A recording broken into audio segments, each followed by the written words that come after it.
November 18th, Tuesday. Saint Peter and Saint Paul are the two pillars of the church. They are so not because of their merit, but because of the grace of God. Both of them had intimate, tangible, and personal experience of the risen Lord. This gave them the dynamism in their ministry. We receive the same Jesus in the Holy Communion, so I need to be as dynamic like them, because Jesus Christ is same yesterday and today and forever.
மாசற்றவராய் நடப்போரை இன்னொரு நேரியவற்றை செய்வர். உளமாறா உண்மை பேசுவர். தம் நாவினால் புறங்கூறார். தம் தோழருக்கு தீங்கிழையார். தம் அடுத்தவரை பழித்துரையார். ஆண்டவருக்கு அஞ்சுவோரை உயர்வாக மதிப்பர். தம் பணத்தை வட்டிக்கு கொடார். மாசற்றிற்கு எதிராக கையுட்டு பெறார். இவ்வாறு நடப்போர் என்றும் நிலைத்திருப்பர்.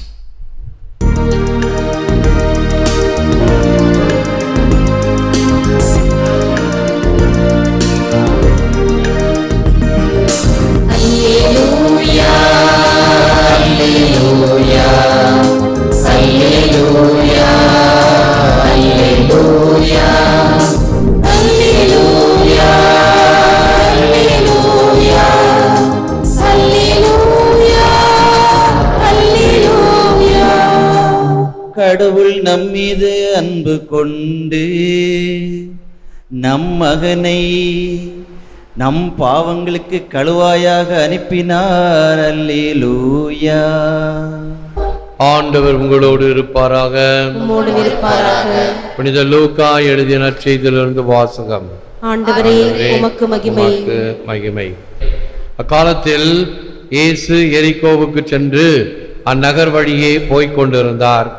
அங்கு சக்கேயு என்னும் பெயருடைய செல்வர் ஒருவர் இருந்தார். அவர் வரி தண்டுவோருக்கு தலைவர். இயேசு யார் என்று அவர் பார்க்க விரும்பினார். மக்கள் திரளாய் கூடியிருந்ததால் அவரை பார்க்க முடியவில்லை. ஏனெனில் சக்கேயு குட்டையாய் இருந்தார். அவர் முன்னே ஓடிப்போய் அவரை பார்ப்பதற்காக ஒரு காட்டு அத்தி மரத்தில் ஏறிக்கொண்டார். இயேசு அவ்வழியே தான் வரவிருந்தார்.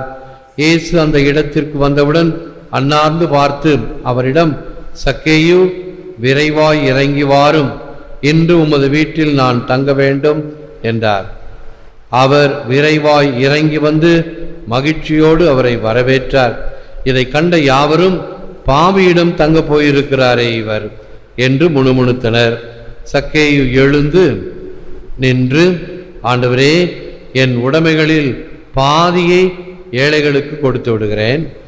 எவர் மீதாவது பொய்க்குற்றம் சுமத்தி எதையாவது கவர்ந்திருந்தால் நான் அதை 4 மடங்காக திருப்பி கொடுத்து விடுகிறேன் என்று அவரிடம் கூறினார். இயேசு அவரை நோக்கி, இன்று இந்த வீட்டிற்கு மீட்பு உண்டாயிற்று, ஏனெனில் இவரும் ஆபிரகாமின் மகனே. இழந்து போனதை மீட்க மானிட மகன் வந்திருக்கிறார் என்று சொன்னார். இது கிறிஸ்து வழங்கும் வாழ்வு தரும் நற்செய்தி. Today salvation has come to this house, since he also is a son of Abraham.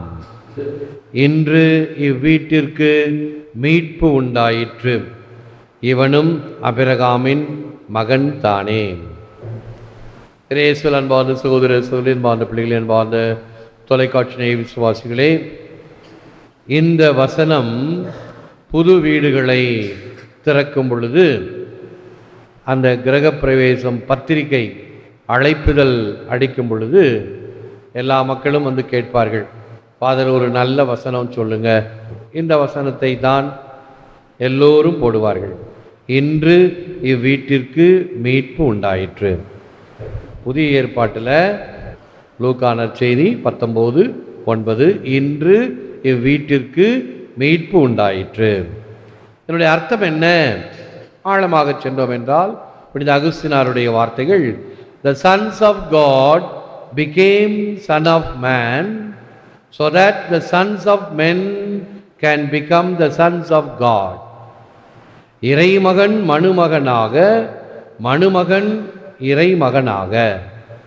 இறைவன் மனிதரானார் நம்மை எல்லாம் இறை மக்களாக்குவதற்காக. ஆக the condescension of Jesus Christ, இயேசுவினுடைய அந்த தன்னையே ஒன்றுமில்லாமை ஆக்கிய அந்த தன்மை, கிரேக்க மொழியிலே அதை கெனோசிஸ் என்று சொல்வார்கள். ஒன்றுமில்லாமை ஆக்கி, எவ்வளவு பெரிய வல்லமையான மகிமை நிறைந்த ஆண்டவர் தன்னை ஒன்றுமில்லாமல் ஆக்கி நம்மை எல்லாம், மனிதர்களை எல்லாம் இறைவனை போல ஆக்க வேண்டும் என்பதற்காக. There is nothing God loves more and pleases him best as a man converting with true regret. Saint Maximus, ஒரு மனிதன் உண்மையான வருத்தத்துடன் மனம் மாறுவதை விட இறைவன் விரும்புவதும் மகிழ்வதும் வேறெதுவும் இல்லை. உண்மையான மனமாற்றம். அப்போ நான் நெல்லித்தோப்பங்கள் இருக்கும்போது மக்களுக்கும் பிள்ளைகளுக்கும் சொல்லுவேன், ஒவ்வொரு வாரமும் இருக்கக்கூடிய அந்த ஞாயிற்றுக்கிழமை கருத்தை யாராவது ஒருத்தர் பொறுப்பெடுத்து வரைந்து கொடுங்கள் என்று சொன்னால் போட்டி போட்டுக்கிட்டு வரைஞ்சாங்க. அதில் ஒன்று இந்த மனமாற மனமாறு அப்படின்னு தலைப்பு. படம் என்ன தெரியுமா? 2 பேர் கை குலுக்கிக்குவாங்க. ஆனால் ஒருத்தன் பின்னாடி துப்பாக்கி வச்சுருப்பான், ஒருத்தன் பின்னாடி கத்தி வச்சுருப்பான். முன்னாடி மட்டும் அப்படியே கை குலுக்கிறது நட்புக்காக. அவன் ஏதாவது செஞ்சானா நானும் தயாராக இருப்பேன் அவனை போட்டு தள்ளுறதுக்கு அப்படின்னு இவனும் துப்பாக்கி வச்சுருப்பான், அவனும் கத்தி வச்சுருப்பான். அது மனமாற மாறுதல் அல்ல. மனமாற மாறுதல் என்றால் எல்லாவற்றையும் விற்றொழிக்க வேண்டும். மனமாற மனமாறு, அத்தகைய மனமாற்றம்தான் இறைவனுக்கு மகிழ்ச்சியை அளிக்கிறது. அதைவிட சிறந்தது வேறு எதுவும் இல்லை. நான் கிறிஸ்மஸ் சொன்ன ஒரு ஃபேமஸ் ஸ்டோரி. இயேசுவை சுற்றி மிருகங்கள் இருக்கின்றன. ஆடு, மாடு, கோவேறு கழுதை இவைகள்லாம் இருக்கின்றன. ஒரு நரி ஒன்று இயேசுவை பார்க்கணுன்னு வருது. இந்த மிருகங்கள் எல்லாம் அடைச்சிக்கிட்டு, நாங்கள் விட மாட்டோம், நீ திருட்டு பைய, நீ பொய் சொல்கிறவன், நீ கள்ளத்தனம் பண்ணுறவன், நீ இயேசுக்கிட்ட வரக்கூடாது என்று இந்த ஆடு மாடுகள் எல்லாம் இந்த நரிக்கு இடம் கொடுக்காமல், அதை கிட்டே வர அனுமதிக்காமல் ஒரு தர்ணா பண்ணுது. நீ மட்டும் என்ன யோக்கியம் அப்படின்னு கேட்க மாட்டோம். அப்படிதான் நரியும் கேட்டுச்சு. யாரை பார்த்து? ஆட்டை பார்த்து கேட்டுச்சு. நீ என்ன, நீ மட்டும் நிற்கல, நான் நிற்கக்கூடாதா? நான் இயேசுவுக்காக பால் கொடுப்பேன், அல்லது என்னுடைய ரோமத்தை கொடுப்பேன் கம்பளி ஆடை செய்ய. ஆகவே எனக்கு தகுதி இருக்கிறது, இயேசுக்கு நல்லதை நான் கொடுக்க முடியும், கொடுப்பேன். மாடு, நான் பால் தருவேன். சரி, ஆடாச்சு மாடாச்சு. நீ கழுதை, நீ நிற்கிறிய, என்ன அர்த்தம்? கழுதையா? நானா?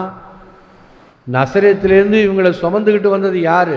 நான் தான் இவங்களுக்கு டிரான்ஸ்போர்ட் டிபார்ட்மெண்ட்.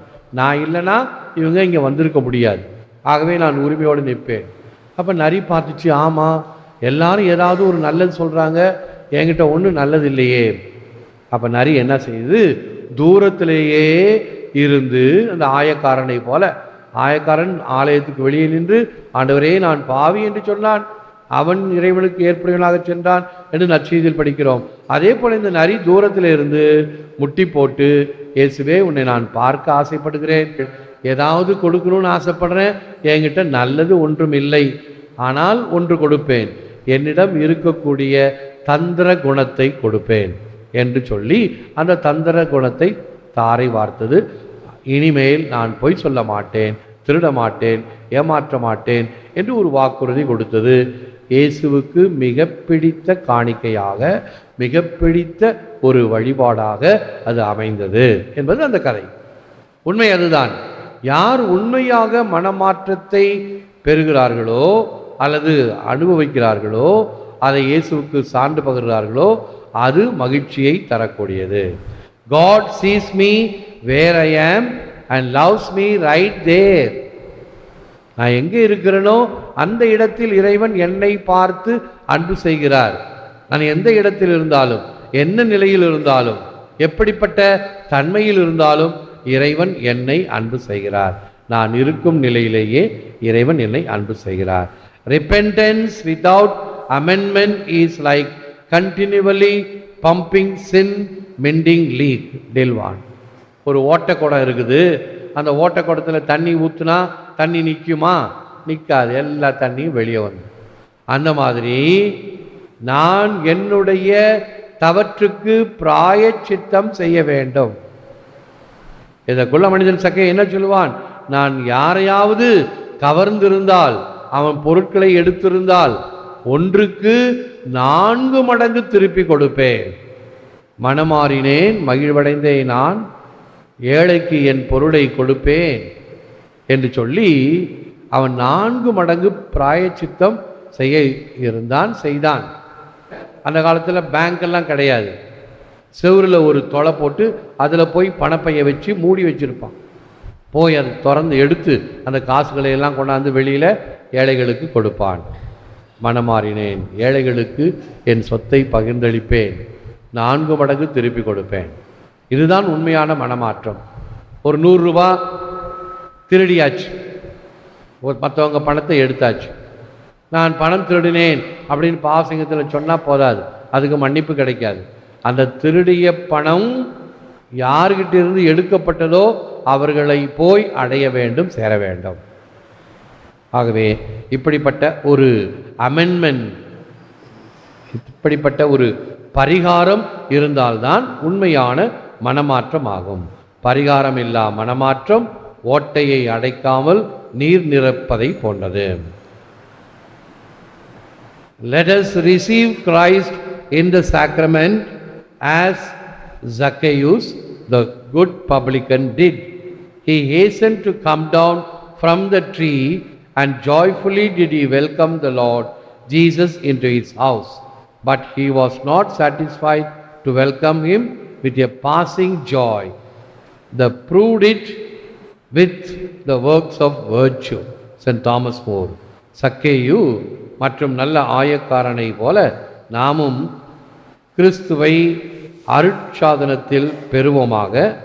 அவன் வேகமாக மரத்திலிருந்து கீழே இறங்கி வந்து ஆண்டவராகிய இயேசுவை மகிழ்ச்சியோடு தன் வீட்டில் ஏற்றுக்கொண்டான். அற்ப சந்தோஷத்திற்காக அவரை வரவேற்க முற்படாமல் புண்ணிய செயல்களால் என்பித்தான்.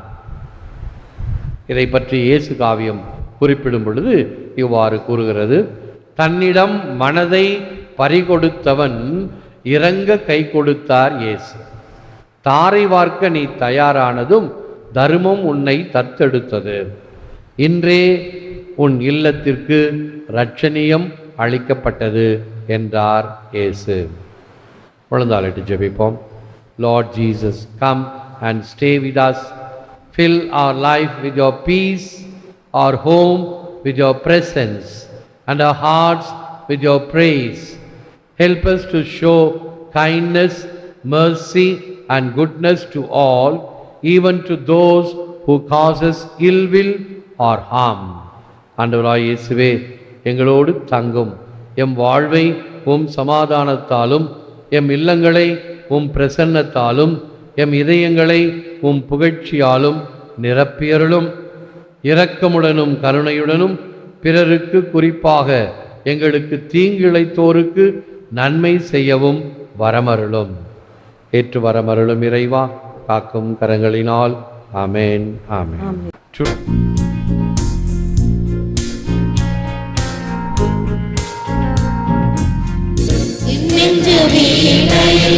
எத்தனை ராகங்கள் ஏற்றும் இதுவும் படைப்பிலே அர்ச்சனை பூவாய் ஈசனும் அர்ப்பணமாக நானும் வந்தேன், அர்ப்பணமாக நானும் வந்தேன். என் நெஞ்ச வேளையில் எத்தனை ராகங்கள் ஏற்றும் இதுவும் படைப்பிலே. நற்செய்தி, படம், பாடல், மறையுரை எல்லாம் ஒன்றா கேட்கும் பொழுது இன்னும் ஆழமாக பதிகிறது. அப்படி இந்த பாட்டெல்லாம் பாடும் பொழுது அது உள்ளத்தின் ஆழத்தில் போகிறது, அந்த கருத்து. ஆகவே நம்முடைய வழிபாடு, பாடல்கள், மறையுரை, அலங்காரம், சிறப்புகள், படங்கள் இவைகளின் வழியாக நமக்கு அந்த ஆழ்ந்த கருத்துக்கள் நம்மை அடைய வேண்டும், பிறருக்கும் அடைய வேண்டும். நன்றி. எழுந்திருப்போம், ஆசை பெறுவோம், ஜெபிப்போமாக. ஆண்டவர் உங்களோடு இருப்பாராக.